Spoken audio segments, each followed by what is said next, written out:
سنو، تم سوچ رہے ہو نا کہ ہماری دعاؤں پر اللہ راضی ہے بھی کہ نہیں؟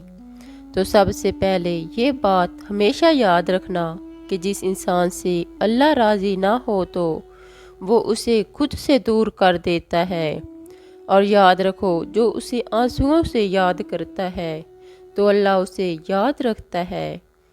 تمہیں پتہ ہے اللہ اس کی پکار پر فوری کن کہہ دیتا ہے، جو دکھوں میں اس کا شدت سے طلبگار رہتا ہے اور اس کی رحمت کا صبر سے انتظار کر رہا ہوتا ہے۔ نبی کریم صلی اللہ علیہ وآلہ وسلم نے فرمایا، جب بندہ کہتا ہے یا رب تو اللہ فرماتا ہے لبیک، مانگو مجھ سے جو مانگنا ہے، مانگو تمہیں عطا کیا جائے گا۔ تم جانتے ہو تہجد میں آنسوؤں سے کیا گیا وہ ایک سجدہ بہت جلد اللہ سے کن فیکون کی خوشخبری لے کر آتا ہے۔ اللہ کی تمہاری دعاؤں پر راضی ہو جانے کی ایک نشانی یہ بھی ہے کہ تمہیں باتوں میں بڑا سکون ملنے لگتا ہے۔ سنو، زندگی میں جب بھی جو بھی مشکلات آتی ہیں وہ اللہ کی طرف سے صرف ایک امتحان ہوتا ہے جس میں تمہارے صبر اور تمہارے یقین کا امتحان لیا جاتا ہے۔ اگر اس نے تمہیں آزمائش کے لیے چنا ہے تو سوچو اس دکھ نے تمہیں اللہ کے کتنے قریب کر دیا ہے۔ یہی احساس تو وہ دکھانا چاہتا ہے اپنے بندے کو۔ اور یاد رکھنا، تمہارا نصیب غلط ہو نہیں سکتا، کیونکہ تمہارا نصیب اس نے لکھا ہے جو 70 ماؤں سے زیادہ پیار کرتا ہے۔ اس کے کاموں میں دیر ہو سکتی ہے پر اندھیر نہیں۔ جب تم اپنی نیند قربان کر کے اس سے ملاقات کے لیے اٹھ کھڑے ہوتے ہو تو وہ تم سے پہلے ملاقات کی اس جگہ پر موجود ہوتا ہے اور فرشتوں کو حکم دیتا ہے کہ انتظام کرو شکر کے فیصلوں کا، تیار رکھو کن فیکون کے تحفے کا۔ فرشتے پوچھتے ہیں، یا اللہ آج ایسا کون سا مہمان آ رہا ہے؟ اس جواب پر اللہ رشک سے کہتا ہے اور پھر فرماتا ہے، میرا ایک بندہ تھک گیا ہے، آج وہ مجھ سے ملنے آ رہا ہے، ساری تھکاوٹوں کو دور کرنے کے لیے آ رہا ہے، مجھے منانے آ رہا ہے، میری رضا میں راضی ہونے آ رہا ہے، کچھ سننے اور بہت کچھ سنانے آ رہا ہے۔ پھر وہ یہ نہیں کہتا کہ اب آئے ہو تو میری بات کرو، میری بات سنو، وہ تو بس کہتا ہے اپنی غرض کی بات کرو، میری چھوڑو اپنی سناؤ، میں کب کب پکارتا رہا ہوں وہ چھوڑو، تم یہ بتاؤ کہ کب کب میں نے تمہاری پکار کا جواب نہیں دیا۔ اور پھر جب تم تھک کر سجدے میں گرتے ہو تو یوں ساری تھکاوٹ اتر جاتی ہے اور جو مانگا گیا ہوتا ہے اسے نواز دیا جاتا ہے۔ تہجد تو عشق ہے، اور جس کو عشق اللہ تک لے جائے اسے کوئی تھکا نہیں سکتا۔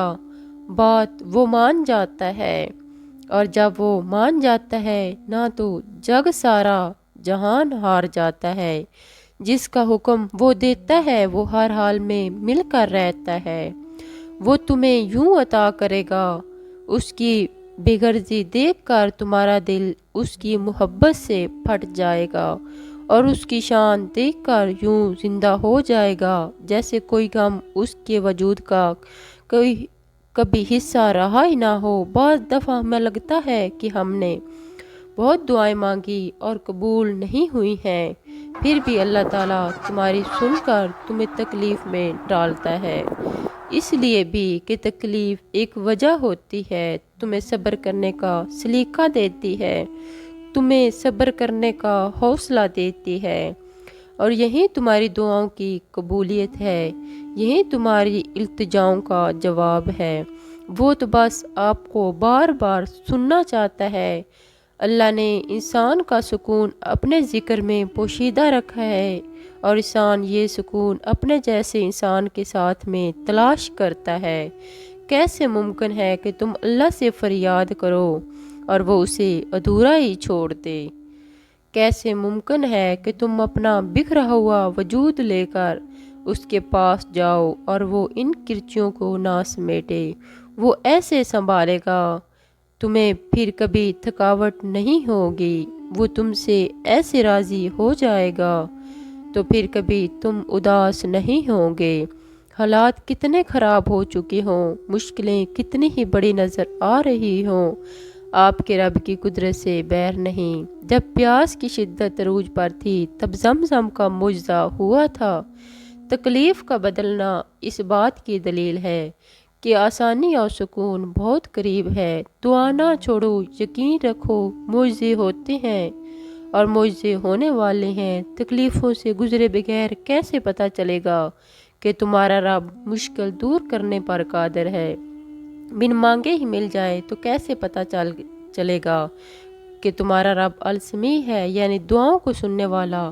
اگر سب تمہارا ساتھ رہیں گے تو کیسے پتہ چلے گا کہ اللہ ہی ہے، اللہ کے سوا کوئی اپنا نہیں ہوتا۔ ناممکن کی طلب اگر تم ہی نہیں دے گا تو تم ناممکن سمجھ کر مانگنا ہی چھوڑ دو گے۔ سب دروازے بند نہ ہو تو کیسے پتہ چلے گا؟ اللہ کے فضل کے دروازے کبھی بند نہیں ہوتے۔ سنو، تم انسان ہو، اس قابل نہیں ہو کہ اس کی مصلحتوں کو سمجھ سکو۔ یاد رکھیں، جب آپ کہہ نہ سکو تو چپکے سے بس رو لیا کرو، بے شک میرا رب ہر چیز پر قادر ہے۔ اللہ پاک کے خزانے بہت وسیع ہیں، وہ کبھی اپنے بندے کو خالی ہاتھ نہیں لوٹاتا۔ دعا اور ہر فریاد یقین مانگتی ہے، اور یقین میں کوئی اگر مگر نہیں ہوتا، بس یقین ہوتا ہے جس میں ہر مشکل بھی خوبصورت لگتی ہے۔ اگر اللہ نے نہ دینا ہوتا تو وہ قرآن میں کن فیکون کا ذکر کیوں کرتا؟ یقین رکھو تمہاری دعائیں قبول ہوں گی۔ تمہاری مانگی جانے والی کچھ دعاؤں کو وہ اپنے پاس سنبھال کر رکھتا ہے تاکہ تمہارے بہترین وقت میں تمہیں عطا کرے۔ بے شک وہ سب سننے والا اور جاننے